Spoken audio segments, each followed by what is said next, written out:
बात का बताइए सनम। गंगा माई के क्रिया खा के कहलू ये सनम, सात वचन देनी जिंदगी भर निभाइबे सनम। सात जन्म जन्म तक वादा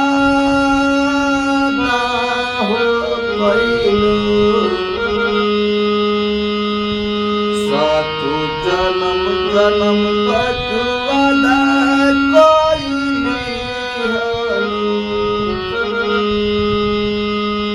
चिकन में धोखा दे के कहवा पराइलू, चिकन में धोखा दे के कहवा पराइलू।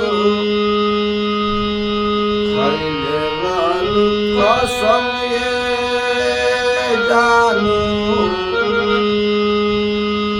गंगा माई के क्रिया खा के कहलू ये सनम। दर्द जात नइखे दिल के काला गाई हो मरहम, दर्द जात नइखे दिल के काला गाई हो मरहम। गम बढ़ल जाता दर्द होला तनिको नाही कम, दर्द बढ़ल जाला दर्द बढ़ल जाला तनिको नहीं हो खाता रे कम।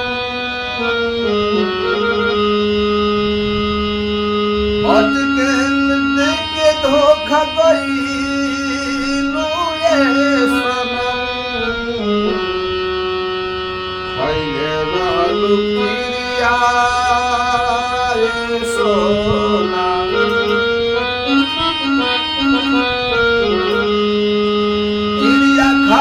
कहत रहलू हम निभाइबे सनम, दर्द जात नइखे कतनो हम लगाई हो मरहम।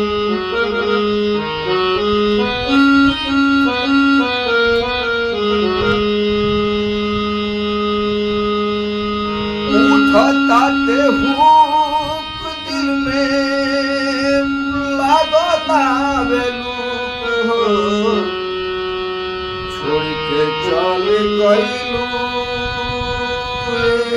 जाना, छोड़ के चल गइलू ये जाना।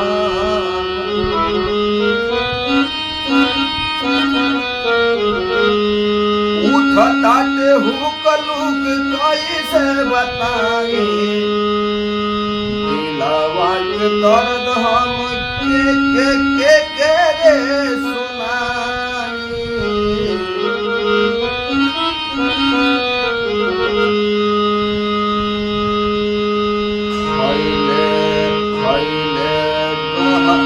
खइले रहलू क्रिया, खा के क्रिया कइलू धोखा का सही है सनम। दर्द जात नइखे दिल के काला गाई हो मरहम।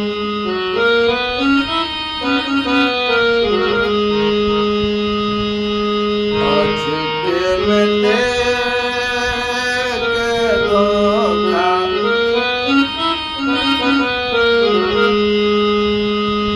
जब जानती के धोखा जइबू ये सनम।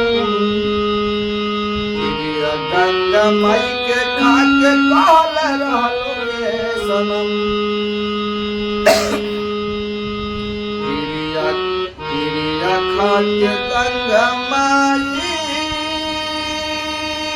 के कहल रहलू ये